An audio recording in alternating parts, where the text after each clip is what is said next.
o de coaligarnos. Y de ahí nace el derecho de coalición.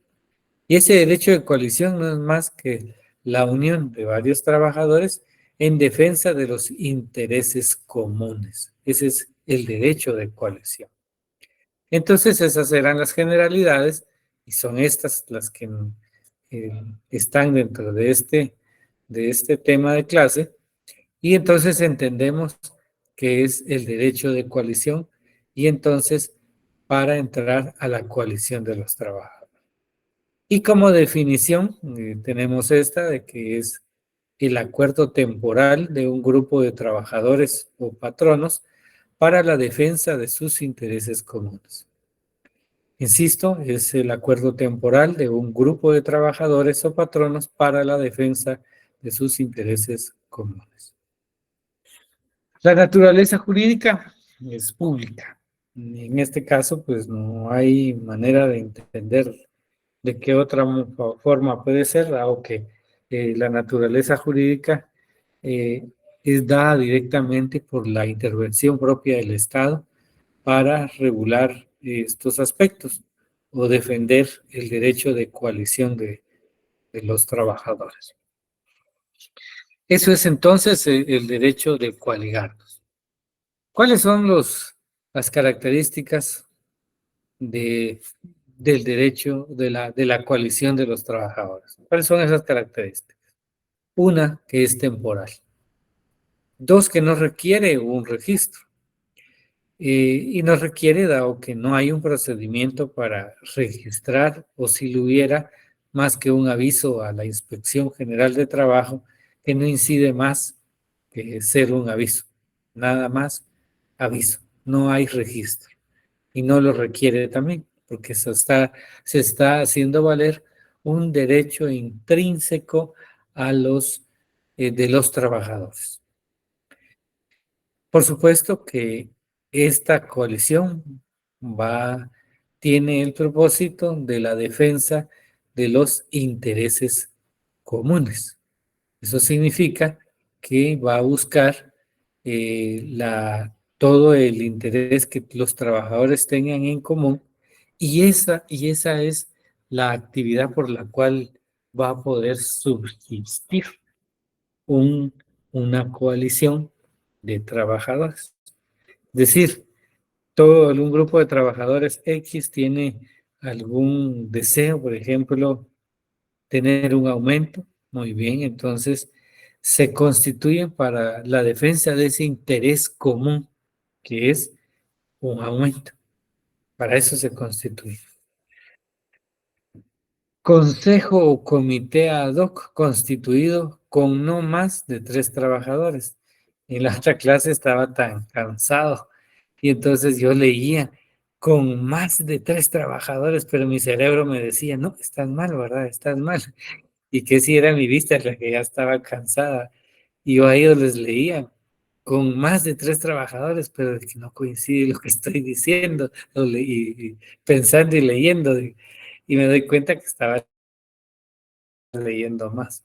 Entonces es un consejo o comité con no más de 3 trabajadores. Eso significa que los trabajadores pueden organizarse con el grupo que quieran, pero para poder ser representados temporalmente van a elegir a un consejo o comité. Y ese consejo o comité, que no pueden ser más de 3 trabajadores, son los que van a llevar hacia la otra parte, que sería el empleador, sus intereses comunes, ¿verdad? A él le van a plantear ese interés común. Bueno, esas son sus características. ¿Cómo se constituye? Muy, muy, muy sencillo. Simplemente ese derecho de coaligarnos. Pues estamos en la empresa, vemos unos 5 o 7 pelones por ahí, y entonces, claro, hablamos, bueno, hemos ayudado mucho a la empresa, vean que la empresa ha crecido, desde un inicio pues nos comprometimos con el empleador y que si mejoraban las condiciones nos iban a apoyar económicamente. Y así empiezan, ¿verdad? ¿Y por qué no nos juntamos y formamos nuestra coalición temporal, porque es así su característica. Seleccionamos a quienes nos van a representar y que vayan con el jefe para ver qué nos dice. Eso es. Y entonces, ¿cuál es la Constitución? Bueno, solo la unión de los trabajadores. Hay quienes quieren, le dan un toque de formalidad a través de un acta, ¿verdad? Entonces, por aquello que los compañeros se les olvide, ¿verdad? Más por ellos mismos lo hacen. Y entonces documentan en un acta que se organizaron como coalición para poder acudir ante el empleador y designaron a fulanito, sultanito y menganito para que acuda y plantee los siguientes puntos al empleador. Puede hacerse, no hay ningún problema. Y como les digo, no requiere registro, no hay un procedimiento de registro. Y entonces, lo más que puede hacer es un aviso a la inspección, que no tiene más que eso, no, solo es un aviso. No existe una protección para los que integran una coalición, no existe nada. Y entonces, ¿cómo se extingue la coalición de los trabajadores? Porque yo les puse aquí que el carácter es temporal, ¿va? Y entonces, si es temporal, les estamos entendiendo, es de corto tiempo. Entonces, ¿cómo se extingue una coalición de los trabajadores? Primero que nada, regresemos a los caracteres. Defensa de intereses comunes. En esa defensa del interés común puede ser, el ejemplo que les dije, el aumento que están solicitando. Se reúnen y designan a sus tres representantes y ellos van con el empleador y le dicen, y le hacen conciencia y le dicen que se recuerda que pues platicamos desde un inicio que íbamos a dar todo nuestro esfuerzo, nuestra dedicación al trabajo para lograr que esta empresa crezca y que después se iba a analizar la posibilidad de un aumento. Y pues con todos los argumentos que muchos trabajadores con mejor elocuencia pues lo hacen y tienen poder del convencimiento. Y de repente, pues el empleador, les tienen ustedes toda la razón. Es más, yo he considerado ya desde hace unos días ver cómo les mejoro las condiciones, no les miento, y saca su planificación. Este es un estudio financiero, cuánto me va a costar, cuánto va a ser por el valor del producto, o sin afectar el valor del producto, cuánto voy a ceder, y así, ¿verdad? Y entonces, pues en la negociación yo pienso darles esto, pero les quiero pedir esto, ¿verdad? Siempre hay ganancia para ellos. Si ustedes me apoyan, continúan apoyándome, pues yo tendré que apoyarlos. Y terminó el asunto, le dicen, les consigo un aumento tal y tal, se acabó la historia. Entonces, la actividad de la coalición terminó porque el único interés común que tenían es el aumento y lo lograron. Y entonces, ¿cómo se extingue la coalición? Se extingue cuando ya finaliza el motivo por el cual fueron creados, es decir, buscar el aumento. Puede suceder de que llegan con el empleador y dice, sí, pero lo siento mucho, pero las condiciones que hablamos no nos están dando actualmente. Y entonces los trabajadores pueden acudir a la vía judicial, ¿no? Lo pueden hacer con todo el derecho. Y al acudir ahí, sigue la coalición, porque no se ha extinguido ese interés común. Termina el conflicto, acceden a favor de los trabajadores, se extingue la coalición. Ya no puede tomar otro, digamos, tema porque no funciona así. Si hay otro tema que tratar, nuevamente tienen que organizarse. Si son las mismas personas, pues ni modo. Pero la ley ordena que se terminó la coalición hasta el último acto de ese asunto personal y tendrán que conformar otro para empezar la nueva ruta otra vez para negociar con el trabajo, con el empleado. A diferencia de la coalición, está la asociación profesional. La asociación profesional literalmente constituye, digamos, el siguiente paso de, de la coalición. El nacimiento del derecho colectivo, les indiqué, debe buscarse en el derecho de coalición, pero luego les mencioné el desarrollo histórico eh, del, del derecho colectivo de trabajo acerca de la represión, tolerancia y legalización. Y en la legalización nace la legalización del derecho de huelga y consiguientemente también el derecho de organizarse a través de un sindicato. A partir de ese momento, entonces ya hablamos de asociación profesional. Y entonces el sindicato ya a través de el momento histórico en que se reconoció el derecho de huelga y de asociación profesional, entonces ya se reconoce ya el derecho colectivo y entonces con notorias, digamos, razones, nace también la, eh, la asociación profesional con todos sus efectos. Generalidades, esas son las que les mencioné. Ahora una definición. Bueno, vamos al artículo 206 del Código de Trabajo. Y en el artículo 206 establece que el sindicato es toda asociación permanente de trabajadores o de patronos o de personas de profesión u oficio independiente, trabajadores independientes, constituida exclusivamente para el estudio, mejoramiento y protección de sus respectivos intereses económicos y sociales comunes. Muy bien, entonces, siempre aclaro, es que el lictor todo quiere de memoria, así me tratan a mí ustedes. Pero vean, no les pido que lo analicen, tengan de memoria, pero lamentablemente hay mucha información en ese artículo, porque dice, ¿qué es un sindicato? Ah, es toda asociación permanente de trabajadores o de patronos. ¿Sí? Hay que aprenderlo. ¿Eh? Y así sucesivamente otros elementos que nos da el artículo 206, ¿verdad? 206 del Código de Trabajo. Entonces, ahora bien, ¿cuál es la clasificación del, de la asociación profesional? 206 al 215. Estábamos bromeando en el otro salón que yo estaba como que muy agotado y no lograba ni ver bien mi diapositiva. Y yo veía 215 y me decían, no, que dice 2015. Y con justa razón hay un error ahí, ¿verdad? Dice del 206 al 215. Y en esa clasificación tenemos por su naturaleza y por su composición. Por su naturaleza tenemos urbanos y campesinos. En el artículo 206, segundo párrafo, dice, son sindicatos campesinos los constituidos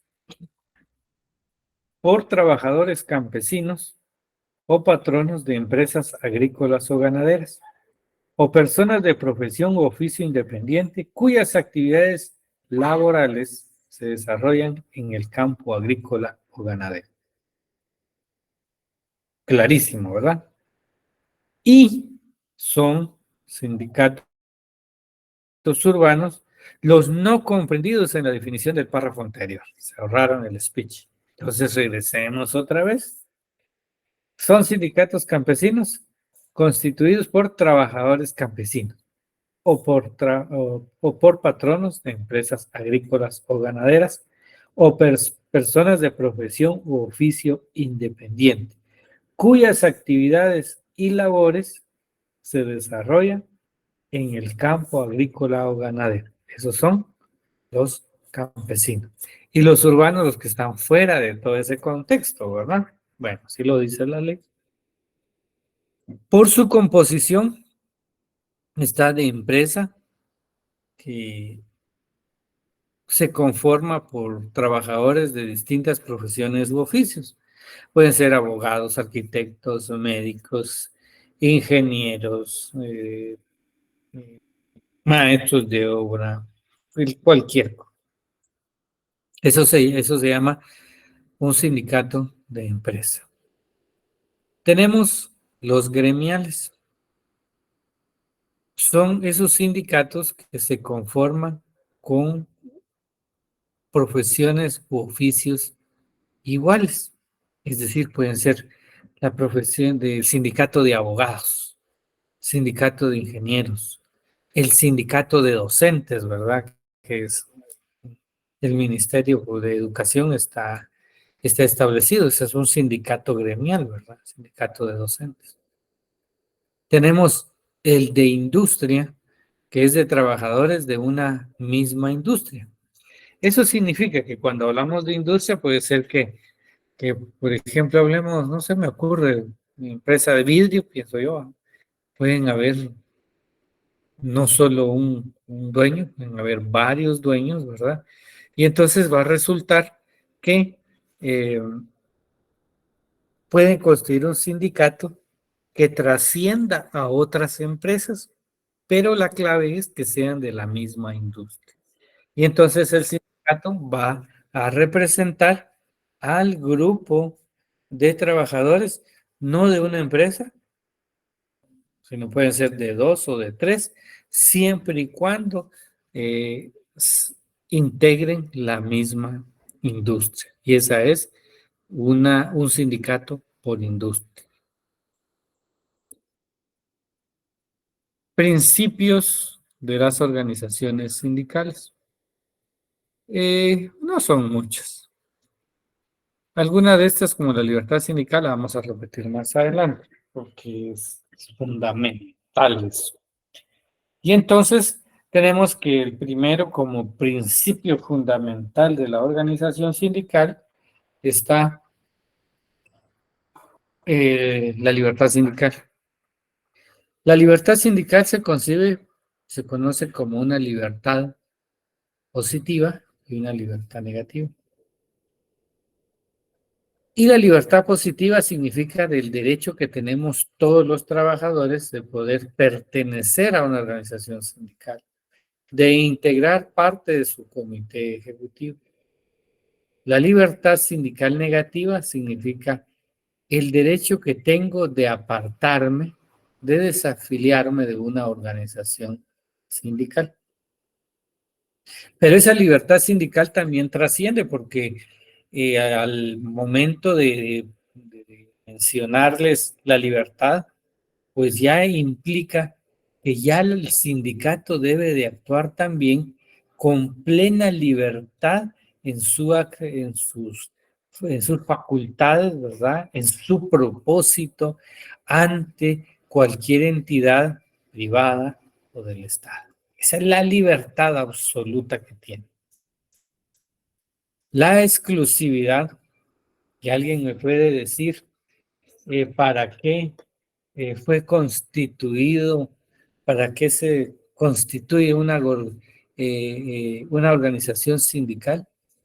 ¿Cuál es su exclusividad? ¿Alguien me lo puede decir?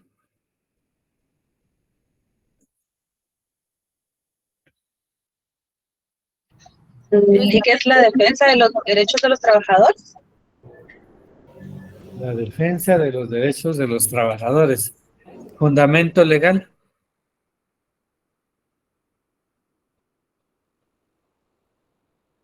No tengo mi código a la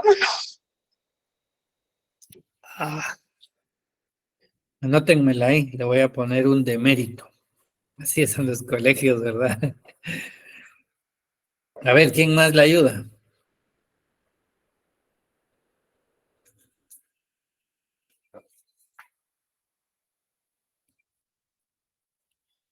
¿Para qué se constituye exclusivamente el sindicato? Es muy parecido a lo que dijo la compañera, pues, pero Licenciado, realmente, disculpe. Buenas noches, licenciado. En buenas el noches. artículo 6, ahí dice constituida exclusivamente para el estudio, mejoramiento y protección de sus respectivos intereses económicos y sociales comunes. Pienso que esa es la exclusividad. 10 puntos. Mejor le vamos a poner un mérito a usted ahí. Gracias. Exacto. Vean, mucho de lo que hablamos aquí, no mucho, casi todo está en la ley, ¿verdad? Solo lo que hacemos los docentes es tratar de crearles un panorama doctrinario para que sea más fácil asimilar el contenido de un código. Y entonces la exclusividad, aunque no todos los principios los menciona de manera muy textual el código, el de exclusividad sí lo dice, porque dice, está constituido exclusivamente para el estudio, mejoramiento y protección de los respectivos intereses económicos y sociales comunes. Vean, es muy, muy interesante. Ahora bien, la unidad y democraticidad. Primero, es notorio que debe haber unidad en una organización sindical. La unidad es la que le da la fortaleza a la organización sindical. Si no hay unión, pues, ¿qué va a existir? La separación. Se va a aplicar la libertad negativa de la organización sindical, se van a desafiliar. Entonces, la unidad es el factor fundamental para que se mantenga una organización sindical. La democraticidad es en lo referente al hecho que todo lo contenido en esos, esos asuntos debe de privar la democracia.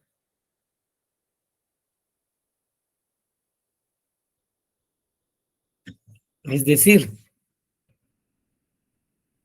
si se unen exclusivamente para lo de defender los intereses económicos, para el estudio, mejoramiento y protección de sus respectivos intereses económicos y sociales comunes, pues definitivamente tiene que privar la democracia, que la democracia los va a llevar a la elección de sus representantes, a la elección de sus peticiones, ¿verdad? Cualquier asunto propio. Pues la democracia es muy importante porque nos permite participar al también elegir y ser electo, ¿verdad? Eso es la democraticidad. La pluralidad. En la pluralidad, pues también es un factor muy, muy, muy importante, porque en la pluralidad no solo es cuestión de raza, ¿no? Negritos, chaparritos, colón, otros canchitos, ¿verdad? De ojos claros, otras canchitas, otras morenitas, otras negritas. No solo lo racial, sino también en la ideología.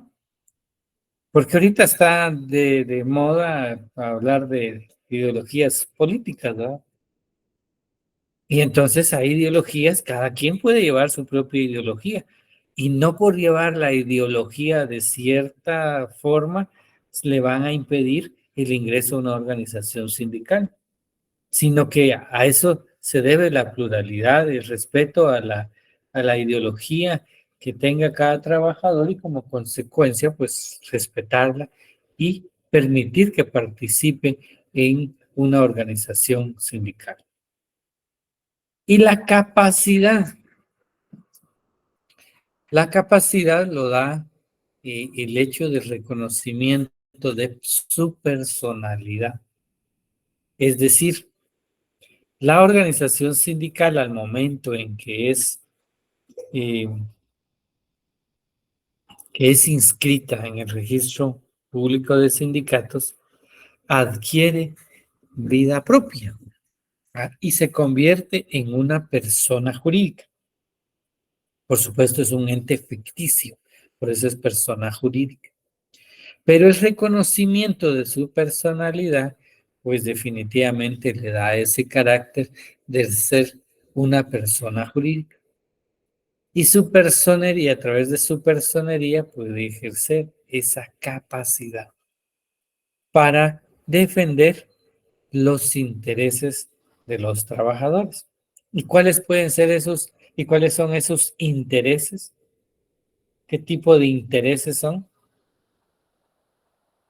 ¿Alguien me puede decir? ¿Qué tipo de intereses?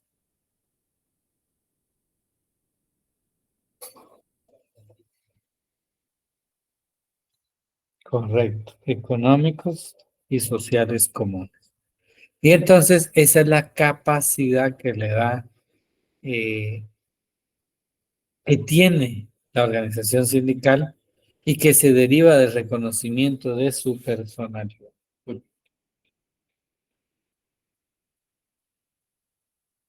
Muy bien, vamos al momento de preguntas y respuestas. ¿Qué me dice? Jorge Luis.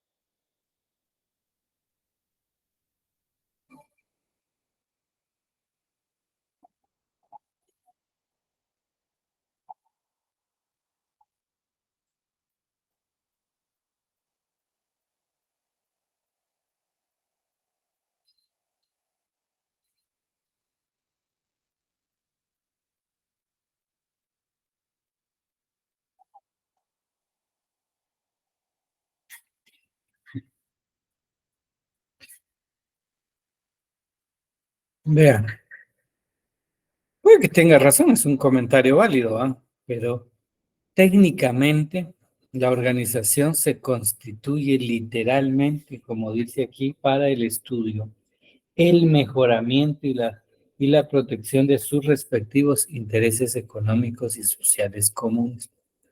Para eso se constituye, no para amamantar, como dice, como dijo usted, ¿verdad? Sino que los empleadores, es muy raro encontrar a alguien que diga, bueno, el sindicalismo es importante para los trabajadores. Es muy raro. ¿Por qué razón? Porque al empresario solo le interesa ganar. Y tener un sindicato para él es lo peor, ¿verdad? Pero si hay empresas que no tienen ningún sindicato y tienen magníficas prestaciones, ¿verdad? Y entonces dirían los trabajadores, ¿para qué necesitamos sindicatos si nuestros intereses económicos y sociales pues han sido mejorados? Hay sindicatos en donde las empresas, ¿verdad?, violan los derechos de los trabajadores. No sé si usted estuvo conmigo el semestre anterior y vimos con mucha tristeza cómo empezaron, cómo tratan los empleadores a los trabajadores, con ese contrato de trabajo parcial, ¿verdad? Que les ponen 4 horas, pero trabajan 8, ¿verdad? Es una explotación del hombre por el hombre, Jorge. Entonces, nace por eso. Usted lo veo un hombre justo. Si usted tiene una empresa, va a pagar justamente, pero no todos son así, Jorge. Y entonces, por eso nació el sindicato. Y todos los empresarios que hablen de esa manera, tienen cola que les machuque, porque, dígame,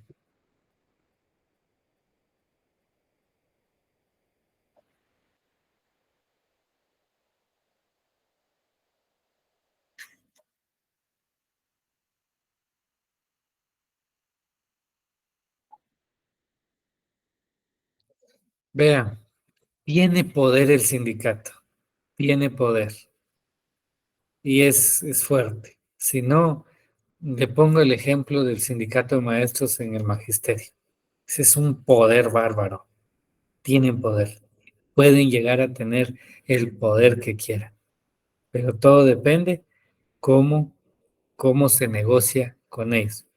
Yo en lo particular diría que si una empresa está concediendo beneficios, es justo en el pago de los salarios, no va a haber sindicato.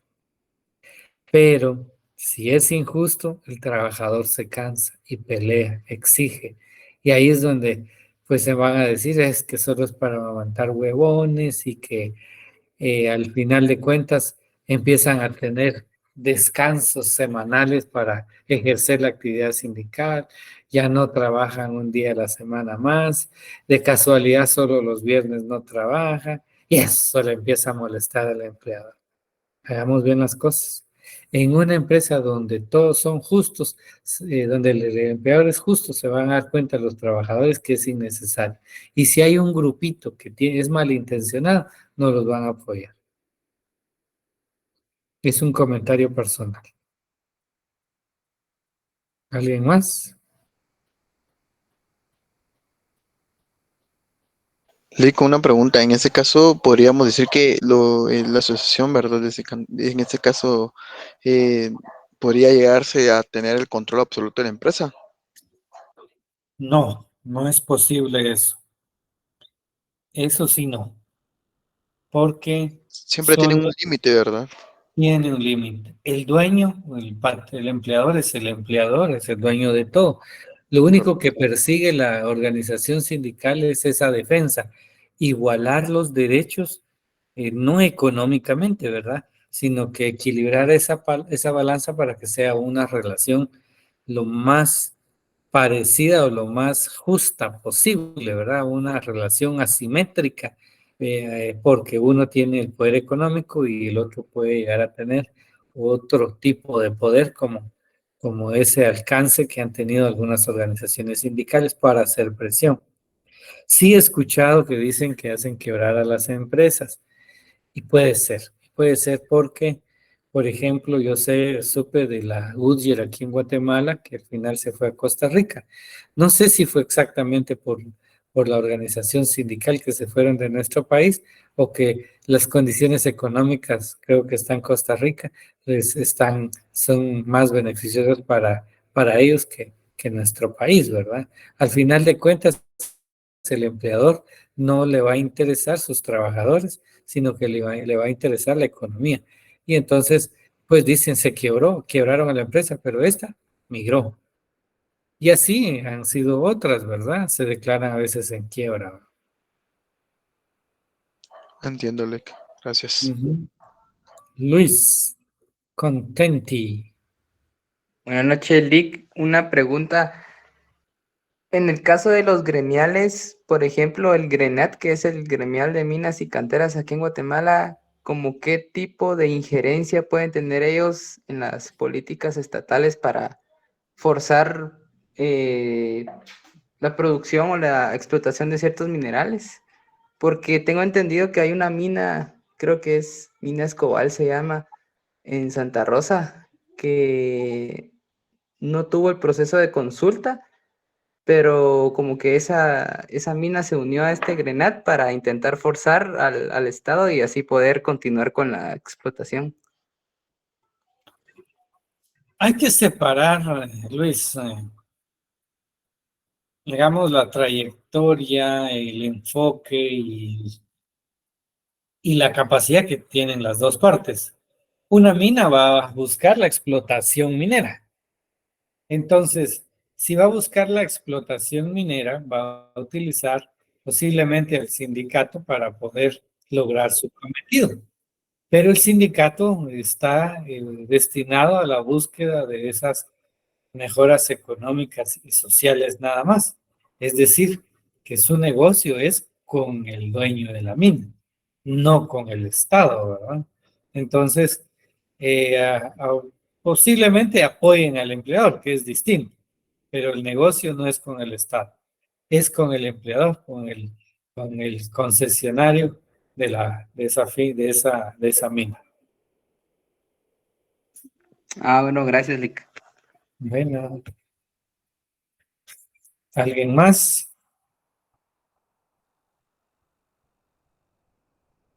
No se les olvide, por favor, estar probando este fin de semana y voy a hacer todo lo posible. Tengo un viaje, pero de repente regreso temprano el domingo y les hago el formulario para los que no pueden.